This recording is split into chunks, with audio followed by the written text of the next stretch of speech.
ازيكم يا جماعه؟ خلاص يا جماعه الدوري الانجليزي هيبدا، وكل واحد ابتدى من دلوقتي يشتغل على تشكيلته بتاعت الفانتسي، وكتبتوا لنا في الكومنتات، هريتونا في الكومنتات وقعدت اجري ورا كل واحد اعمل يا ابني كذا، ممكن تشيل كذا، واقترح عليكم حاجات. دي حلقه تيبس هنعملها قبل كل جوله. انت فكر في النصايح دي، مش لازم تمشي معاها، بس ده راينا، ولو مشيت معاها هتكسب صدقني، لان انا 3/4 الحاجات دي هعملها انا شخصيا. السنه دي اللعبه صعبه قلنا عشان الاسعار. كان اجويرو هو اغلى لعيب في اللعبه، دلوقتي هو هاري كين هو اغلى لعيب في اللعبه، هو هداف الدوري الموسم اللي فات واللي قبليه. ففي حاجه اسمها ماست هاف، هل هو كين ده لعيب ماست هاف لازم تجيبه؟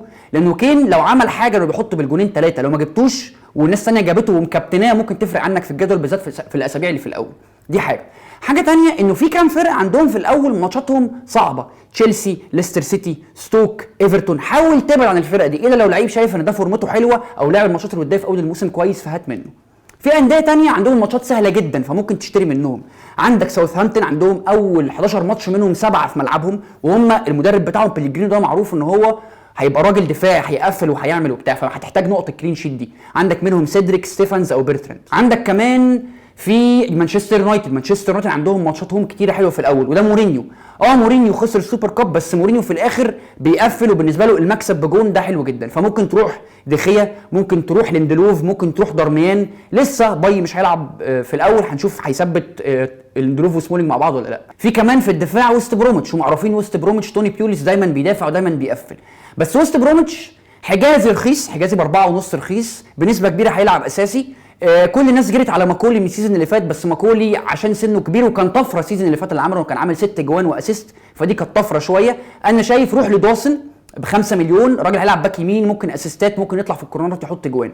عندك كمان دفاع ارسنال هيبقى فيه غيابات في الاول شويه، بس عندهم كام ماتش سهل في الاول. ممكن تروح لكولازيناك، ممكن تروح لبيلرين، هولدنج، مونريال، كل الناس دي بنسبه كبيره هتلعب، وبنسبه كبيره ارسنال ممكن تعمل كام كلين شيت حلوين في الاول.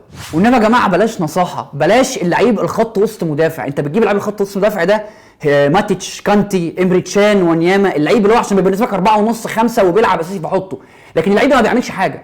اللعيب ده حتى لو بيعمل في الماتش بيبقى نادرا جدا لما يعمل جون او يعمل اسيست، ومعظم الوقت كمان بياخد انذار وممكن يلبسك. فما تجيبوش. بالنسبه لك انك تجيب لعيب من فرقه صغيره خط وسط بس يكون هجومي، زي واحد زي توم كارول، زي واحد زي موي، اللعيبه دي 4.5 5.5. لوفتس تشيك في كريستال بالاس ممكن يلعب اساسي. اللعيبه دي احسن. بول انس برضه في هودرسفيلد ممكن يلعب اساسي. اللعيبه دي احسن انك تجيب لعيب 4.5 وفي الاخر هياخد انذار، ممكن ما يلعبش اصلا، مش هيديك قدام خالص. يعني لازم حد من ليفربول، ليفربول بيخشوا مع يورجن كلوب، بيخشوا اول الدوري بيفشخوا اي حد قدامهم، الاجوان بيكسبوا سكورات بال4 وال5 وال6 شفناها. التريكه سيزون اللي فات اللي فرقت مع ناس كتيره جدا بتلعب اللعبه عالميا كمان، ان انت مش بس يبقى عندك واحد، يبقى عندك 2 من ليفربول. فانت عندك فيرمينيو، عندك صلاح، عندك ماني. كوتينيو اتقال ان هو ممكن ما يلعبش، ممكن يروح برشلونه، ممكن يقعد، حتى لو قعد ممكن ما يبقاش، لان هو في ال4-3-3 اللي بقت تلعب بيها ليفربول دي وشفناها في الماتشات الوديه، كوتينيو بيلعب متاخر ورا شويه. فنصيحتي لو هتروح ليفربول روح صلاح، روح فيرمينيو، روح ماني. وفي كلام ان فيرمينيو بقى على ضربات الجزاء بدل ميلنر. خلي بالك من حاجه ثانيه برضه، لوكاكو ودخيا، الاثنين دول، لوكاكو اكتر مهاجم الناس جايباه واكتر لعيب الناس جايباه، 45% الاونر شيب بتاعته، ودخيا هو اكتر جون الناس جايباه. قول دخيا في الاخر مش هياخد بونص كتير وهياخد 6 نقط يعني، انما لوكاكو هو اكتر لعيب الناس جايباه. فخلي بالك لو انت مش فارش الفلوس كويس في تشكيلتك وجايب لعيبه زي كين زي دي بروين، لوكاكو لو عمل عطس بس حاجه ممكن يفرق عن ناس كتيره جدا في النقط، لانه ناس كتيره جدا جايباه، ولو عمل حاجه كمان اول كام ماتش ناس مكابتناه ويست هام خاف من الموضوع ده. جوارديولا روح هات لعيبه من السيتي، بس في مشكله في السيتي السنه دي هتدوس في الدوري وهتجيب نقط، ولعيبه السيتي هيجيبوا نقط، بس المشكله في جوارديولا ان هو بيعمل روتيشن بالهبل. لما نخش كمان في ماتشات دوري ابطال اوروبا هيريح ناس كتيره جدا وهيبدل اي حد، ما عندوش حد عزيز يعني. بس امن ناس يعني ممكن تفكر فيهم، ممكن دي بروين، خيسوس، ستونز، كومباني، لا والله ستونز لا، كومباني، ممكن ووكر، إيدرسون الجون اكيد هيلعب. انما مثلا اجويرو ممكن ما يلعبش، هو جرب في الودي 3-5 تاني يلعب بجنب خيسوس، بس في اوقات تانية ممكن ما نلاقيش اجويرو ما يلعبش. ساني، ستيرلينج، برناردو سيلفا، في ناس مش هتلعب، في ناس ممكن ما تخاطرش انك تجيبها وفي الاخر تقع في التراب ان اللعيب ده تبقى انت حاطه ومتعشم عليه او مكابتنه وفي الاخر تلاقيه على الدكه. بلاش يا جماعه التسرع. بمعنى ايه؟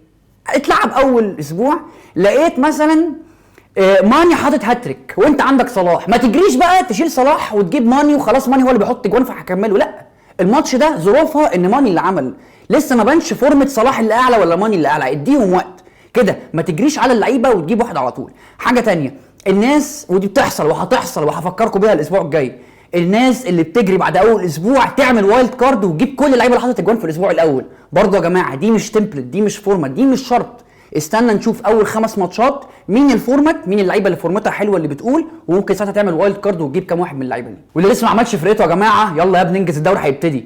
ادي اهو كود الدوري، خش عندنا دوري خلونا نتكلم كفنيين. وزي ما قلت لكم يا جماعه الحلقه اللي فاتت، اللي هيخلص الدور الاول وهو المركز الاول ليه مكافاه كبيره، جايزه كبيره، حاجه كده مش عايزين بس نقول عليها، بس صدقوني حاجه ليها علاقه بالبرنامج، حاجه مهمه جدا وحاجه هو هيتبسط جدا، وانا شخصيا هتبسط يعني لما مش عايز احرق الاحداث.